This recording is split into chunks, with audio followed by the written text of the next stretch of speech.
Hi friends, welcome to our channel. ఈరోజు మనం DSC 2025 notification అయితే ఒకసారి చూసుకుందాము. ఇది 20 ఏప్రిల్ అంటే నిన్న రిలీజ్ చేయడం జరిగింది. ఎప్పుడెప్పుడైనా అందరూ ఎదురు చూస్తున్నారు ఈ నోటిఫికేషన్ కోసం. ఇంత సడన్గా రిలీజ్ చేస్తారని ఎవరు ఎక్స్పెక్ట్ చేయలేదు.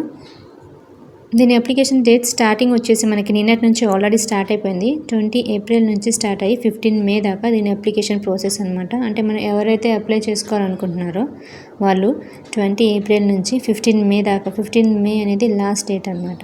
15 మే దాకా అప్లై చేసుకోవచ్చు. సో ఎవరైనా కొత్తగా మన ఛానల్కి వచ్చినట్టయితే సబ్స్క్రైబ్ చేసుకోండి.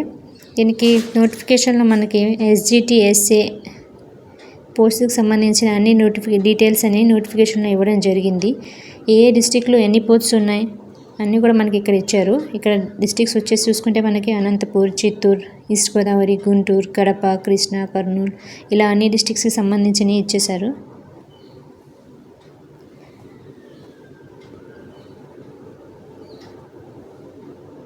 ఇక్కడ మనకి ఎవరైతే అప్లై చేసుకోవాలో, కొత్తగా అప్లై చేసుకుంటున్నారో వాళ్ళు 750 రూపీస్ అయితే పేమెంట్ చేయాల్సి ఉంటుంది. అంటే ఆల్రెడీ లాస్ట్ ఇయర్ అప్లై చేసిన వాళ్ళు కాకుండా ఇప్పుడు ఎవరైనా కొత్తగా అప్లై చేసుకోవాలనుకునే వాళ్ళు 750 రూపీస్ పేమెంట్ అయితే చేయాలి ఇక్కడ. అండ్ దెన్ నెక్స్ట్ వచ్చేసి ఇప్పుడు candidates already last year 2025 notification cancel అయిన దాంట్లో అప్లై చేసి ఉంటారు కదా. ఎవరైతే లాస్ట్ ఇయర్ ఆల్రెడీ అప్లై చేసుకున్నారో వాళ్ళు మళ్ళీ ఫీజ్ పేమెంట్ చేయాల్సిన అవసరం లేదు. వాళ్ళు జస్ట్ మళ్ళీ సేమ్ అప్లికేషన్ని అప్లై చేస్తే చాలు. దీనికి ఎలాంటి పేమెంట్ అవసరం లేదు. ఒకసారి లాస్ట్ ఇయర్ అప్లై చేసిన వాళ్ళు ఎవరంటే చెక్ చేసుకోండి. సేమ్ ఇది. దాని తర్వాత దీనికి వచ్చేసి మనకి కంప్యూటర్ బేస్డ్ టెస్ట్ అనమాట. అంటే complete computer based test, question and answers వస్తుంటాయి. అంటే బిట్స్ MCQs వస్తూ ఉంటే same last year exam pattern అనమాట. హాల్ టికెట్స్ అనేది మన అప్లికేషన్లో ఎలాంటి డేటా అయితే ఫిల్ చేస్తామో దాన్ని బట్టి మనకి హాల్ టికెట్స్లో సేమ్ పేరు కానీ అడ్రస్ కానీ మనం అప్లికేషన్ ఫిల్ చేసేటప్పుడు జాగ్రత్తగా ఫిల్ చేయాలి. ఏదైనా మిస్టేక్ అయితే సేమ్ మనకి హాల్ టికెట్స్ అనేది డౌన్లోడ్ అయినప్పుడు తర్వాత కూడా మనకి ఎగ్జామ్లో కూడా ప్రాబ్లమ్స్ వస్తూ ఉంటాయి. సో అప్లికేషన్ ఫిల్ చేసేటప్పుడు చాలా జాగ్రత్తగా ఫిల్ చేయండి. మనకి సిలబస్ అనేది మనకి అఫీషియల్ వెబ్సైట్లో, CSE అఫీషియల్ వెబ్సైట్లో ఇవ్వడం జరిగింది. ఎవరికైనా సిలబస్ మళ్ళీ ఏమైనా డౌట్ ఉంటే ఇక్కడ ఉన్న వెబ్సైట్లో వెళ్ళి ఒకసారి చూసుకోండి.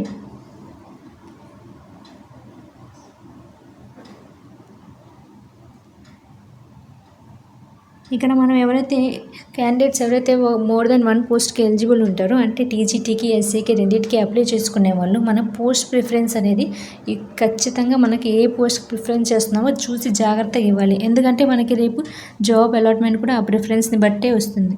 సో ఎవరైతే 2 పోస్ట్కి అప్లై చేసుకునే వాళ్ళు ప్రిఫరెన్స్ అనేది ఖచ్చితంగా 2 సార్లు రీచెక్ చేసుకొని పెట్టాలి.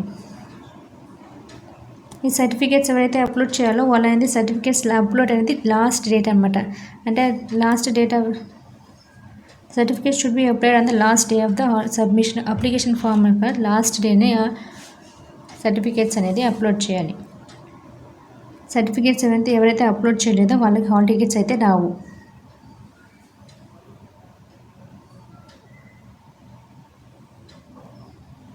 ఇంకోటి మెయిన్ పాయింట్ ఏంటంటే ఎవరైనా స్పోర్ట్స్లో కనుక ఉండుంటే వాళ్ళకి 3% రిజర్వేషన్ అనేది ఉంటుంది. సో ఎవరైనా స్పోర్ట్స్ సర్టిఫికేట్స్ అని ఉంటే వాళ్ళు ఖచ్చితంగా స్పోర్ట్స్ పర్సన్ అనేది స్పోర్ట్స్ కోటాలో అప్లై చేయండి.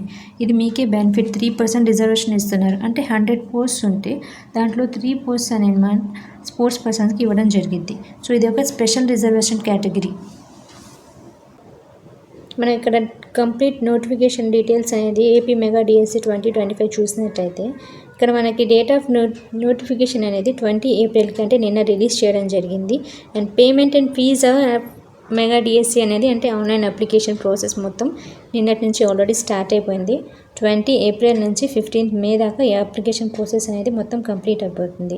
సో మనకి ఈ అప్లికేషన్ ప్రాసెస్ మొత్తం కంప్లీట్ అయిన తర్వాత మనకి మాక్ టెస్ట్ అనేది రిలీజ్ చేయడం జరిగింది. అంటే జస్ట్ ఎగ్జామ్ ప్యాటర్న్, ఎగ్జామ్ ఎలా ఉండేది, ఆన్లైన్ ఎగ్జామ్ కాబట్టి కొంతమంది ఎవరైనా కొత్తగా రాస్తుంటే వాళ్ళకి హెల్ప్ అవుతుంది.